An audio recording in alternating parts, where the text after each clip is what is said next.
Hello everyone, welcome to Education Idea. আজিৰ ভিডিঅ'ত health department এক্সামৰ বাবে মক টেষ্ট হিচাপত বনোৱা হৈছে। আপোনালোকে কিমানখিনি কোৱেশ্চন এটেম্প কৰিব পাৰিছে তাৰ স্কোৰ কমেন্ট কৰি জনাব পাৰে।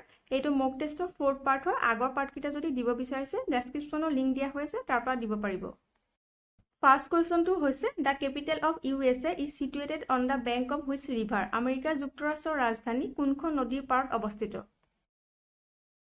অপশন কেইটাৰ ভিতৰত শুদ্ধ উত্তৰটো হ'ব পুতুমেক। আমেৰিকা যুক্তৰাষ্ট্ৰৰ ৰাজধানী পুতুমেক নদীৰ পাৰত অৱস্থিত।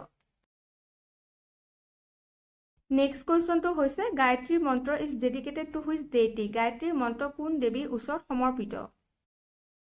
অপশন কেইটাৰ ভিতৰত শুদ্ধ উত্তৰটো হ'ব সাবিত্ৰী। গায়ত্ৰী মন্ত্ৰ সাবিত্ৰী দেৱীৰ ওচৰত সমৰ্পিত। নেক্সট কুৱেশ্যনটো হৈছে what are the best sources of fuel in our body? আমাৰ শৰীৰত ইন্ধনৰ সৰ্বশ্ৰেষ্ঠ উৎস কি? অপশন কেইটাৰ ভিতৰত শুদ্ধ উত্তৰটো হ'ব কাৰ্বহাইড্ৰেট। আমাৰ শৰীৰৰ ইন্ধনৰ সৰ্বশ্ৰেষ্ঠ উৎসটো হৈছে কাৰ্বহাইড্ৰেট। নেক্সট কুৱেশ্যনটো হৈছে Nanda Devi national park is located in which state? Nanda Devi ৰাষ্ট্ৰীয় উদ্যান কোনখন ৰাজ্যত অৱস্থিত? অপশন কেইটাৰ ভিতৰত শুদ্ধ উত্তৰটো হ'ব উত্তৰাখণ্ড। নন্দা দেৱী ৰাষ্ট্ৰীয় উদ্যান উত্তৰাখণ্ডত অৱস্থিত। নেক্সট কুৱেশ্যনটো হৈছে which country is called the country of winds? কোনখন দেশক বতাহৰ দেশ বুলি কোৱা হয়? অপশন কেইটাৰ ভিতৰত শুদ্ধ উত্তৰটো হ'ব ডেনমাৰ্ক। ডেনমাৰ্কক বতাহৰ দেশ বুলি কোৱা হয়। নেক্সট কুৱেশ্যনটো হৈছে which metal is present in chlorophyll? ক্ল'ৰফিলত কোনটো ধাতু থাকে? অপশন কেইটাৰ ভিতৰত শুদ্ধ উত্তৰটো হ'ব মেগনেছিয়াম। ক্ল'ৰফিলত মেগনেছিয়াম ধাতু থাকে। নেক্সট কুৱেশ্যনটো হৈছে where is Mount Saint Helens located? Mount Saint Helens ক'ত অৱস্থিত? অপশন কেইটাৰ ভিতৰত শুদ্ধ উত্তৰটো হ'ব আমেৰিকা। মাউণ্ট চেণ্ট হেলেম আমেৰিকাত অৱস্থিত। নেক্সট কুৱেশ্যনটো হৈছে who was the author of glimpses of world history? Glimpses of world হিষ্ট্ৰীৰ লেখক কোন আছিল?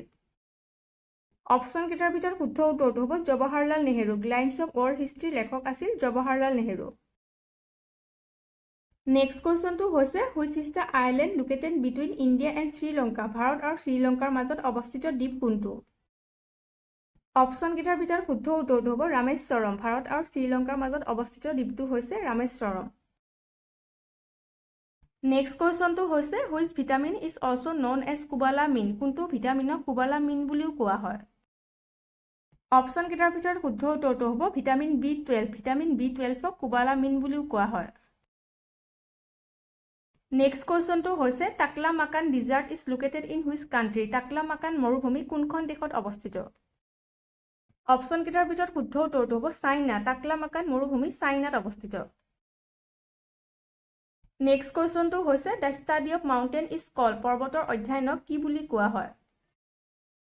অপশন কেইটাৰ ভিতৰত শুদ্ধ উত্তৰটো হ'ব অৰুলজি। পৰ্বতৰ অধ্যয়নক অৰুলজি বুলি কোৱা হয়। নেক্সট কুৱেশ্যনটো হৈছে who was the founder of Swaraj party? Swaraj পাৰ্টিৰ প্ৰতিষ্ঠাপক কোন আছিল? অপশন কেইটাৰ ভিতৰত শুদ্ধ উত্তৰটো হ'ব মতিলাল নেহেৰু। স্বৰাজ পাৰ্টিৰ প্ৰতিষ্ঠাপক আছিল মতিলাল নেহেৰু। নেক্সট কুৱেশ্যনটো হৈছে Indira Gandhi super thermal power project is located in which of the following state? Indira Gandhi super thermal power প্ৰকল্প নিম্নলিখিত কোনখন ৰাজ্যত অৱস্থিত? অপশন কেইটাৰ ভিতৰত শুদ্ধ উত্তৰটো হ'ব Haryana. Indira Gandhi super thermal power প্ৰকল্প হাৰিয়ানাত অৱস্থিত। নেক্সট কুৱেশ্যনটো হৈছে হু ডিস্কভাৰ ৰেডিঅ' এক্টিভিটি? কোনে তেজস্ক্ৰিয়তা আৱিষ্কাৰ কৰিছিল? অপশন কেইটাৰ ভিতৰত শুদ্ধ উত্তৰটো হ'ব হেনৰি বেকুৱেৰেল। হেনৰি বেকুৱেৰেলে তেজস্ক্ৰিয়তা আৱিষ্কাৰ কৰিছিল। নেক্সট কুৱেশ্যনটো হৈছে which is the highest mountain in the Antarctica? এণ্টাৰ্কটিকাৰ সৰ্বোচ্চ পৰ্বত কোনটো? অপশন কেইটাৰ ভিতৰত শুদ্ধ উত্তৰটো হ'ব ভিনচন মেচিভ। এণ্টাৰ্কটিকাৰ সৰ্বোচ্চ পৰ্বতটো হৈছে ভিনচন মেচিভ। নেক্সট কুৱেশ্যনটো হৈছে where is Lakshadweep located? Lakshadweep ক'ত অৱস্থিত? অপশন কেইটাৰ ভিতৰত শুদ্ধ উত্তৰটো হ'ব এৰাবিয়ান চি। লক্ষদ্বীপ আৰৱ সাগৰত অৱস্থিত। নেক্সট কুৱেশ্যনটো হৈছে what is the chemical name of vitamin E? Vitamin ইৰ ৰাসায়নিক নাম কি? অপশন কেইটাৰ ভিতৰত শুদ্ধ উত্তৰটো হ'ব টুকুফেৰল। ভিটামিন ইৰ ৰাসায়নিক নাম হৈছে টুকুফেৰল। নেক্সট কুৱেশ্যনটো হৈছে Dampa tiger reserve is located in which state? Dampa বাঘ সংৰক্ষিত অঞ্চল কোনখন ৰাজ্যত অৱস্থিত? অপশন কেইটাৰ ভিতৰত শুদ্ধ উত্তৰটো হ'ব মিজোৰাম। ডেম্পা বাঘ সংৰক্ষিত অঞ্চল মিজোৰামত অৱস্থিত। নেক্সট কুৱেশ্যনটো হৈছে which scholar translated Ramayana into Persian, কোনজন পণ্ডিতে ৰামায়ণক পাৰ্চীলৈ অনুবাদ কৰিছিল? অপশ্যন কেইটাৰ ভিতৰত শুদ্ধ উত্তৰটো হ'ব আব্দুল কাদিৰ বাদাউনি। আব্দুল কাদিৰ বাদাউনিয়ে ৰামায়ণক পাৰ্চীলৈ অনুবাদ কৰিছিল। নেক্সট কুৱেশ্যনটো হৈছে the great Victoria desert is located in. Great Victoria মৰুভূমি ক'ত অৱস্থিত? অপশ্যন কেইটাৰ ভিতৰত শুদ্ধ উত্তৰটো হ'ব অষ্ট্ৰেলিয়া। গ্ৰেট ভিক্টোৰিয়া মৰুভূমি অষ্ট্ৰেলিয়াত অৱস্থিত।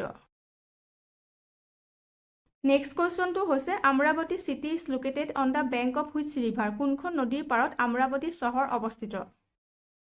অপশ্যন কেইটাৰ ভিতৰত শুদ্ধ উত্তৰটো হ'ব কৃষ্ণা। কৃষ্ণা নদীৰ পাৰত আমৰাৱতী চহৰ অৱস্থিত। নেক্সট কুৱেশ্যনটো হৈছে which metal is found in insulin. ইনচুলিনত কোনটো ধাতু পোৱা যায়? অপশ্যন কেইটাৰ ভিতৰত শুদ্ধ উত্তৰটো হ'ব জিংক। ইনচুলিনত জিংক ধাতু পোৱা যায়। নেক্সট কুৱেশ্যনটো হৈছে who was the founder of all India communist party in 1924। 1924 চনৰ অল ইণ্ডিয়া কমিউনিষ্ট পাৰ্টিৰ প্ৰতিষ্ঠাপক কোন আছিল? অপশ্যন কেইটাৰ ভিতৰত শুদ্ধ উত্তৰটো হ'ব সত্য ভক্ত। 1924 চনৰ অল ইণ্ডিয়া কমিউনিষ্ট পাৰ্টিৰ প্ৰতিষ্ঠাপক আছিল সত্য ভক্ত। নেক্সট কুৱেশ্যনটো হৈছে which gas is the chief component of biogas. কোনটো গেছ জৈৱ গেছৰ মুখ্য উপাদান? অপশ্যন কেইটাৰ ভিতৰত শুদ্ধ উত্তৰটো হ'ব মিথেন। মিথেন জৈৱ গেছৰ মুখ্য উপাদান। নেক্সট কুৱেশ্যনটো হৈছে where was the first metro' rail service introduce in India. ভাৰতত প্ৰথম মেট্ৰ' ৰেল সেৱা ক'ত আৰম্ভ কৰা হৈছিল? অপশ্যন কেইটাৰ ভিতৰত শুদ্ধ উত্তৰটো হ'ব কলিকতা। ভাৰতত প্ৰথম মেট্ৰ' ৰেল সেৱা কলিকতাত আৰম্ভ কৰা হৈছিল।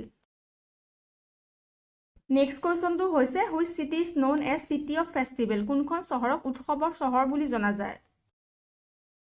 অপশ্যন কেইটাৰ ভিতৰত শুদ্ধ উত্তৰটো হ'ব মাদুৰাই। মাদুৰাইক উৎসৱৰ চহৰ বুলি জনা যায়। নেক্সট কুৱেশ্যনটো হৈছে which is known as father of white revolution of India. ভাৰতৰ শ্বেত বিপ্লৱৰ জনক বুলি কাক জনা যায়? অপশ্যন কেইটাৰ ভিতৰত শুদ্ধ উত্তৰটো হ'ব ভাৰ্গিছ কুৰিয়েন। ভাৰতৰ শ্বেত বিপ্লৱৰ জনক বুলি ভাৰ্গিছ কুৰিয়েনক জনা যায়। নেক্সট কুৱেশ্যনটো হৈছে what is the chemical name of dry ice. শুকান বৰফৰ ৰাসায়নিক নাম কি? অপশ্যন কেইটাৰ ভিতৰত শুদ্ধ উত্তৰটো হ'ব কাৰ্বন ডাই অক্সাইড। শুকান বৰফৰ ৰাসায়নিক নাম হৈছে কাৰ্বন ডাই অক্সাইড। নেক্সট কুৱেশ্যনটো হৈছে which country has the longest coastline. কোনখন দেশৰ আটাইতকৈ দীঘল উপকূল আছে? অপশ্যন কেইটাৰ ভিতৰত শুদ্ধ উত্তৰটো হ'ব কানাডা। কানাডাৰ আটাইতকৈ দীঘল উপকূল আছে।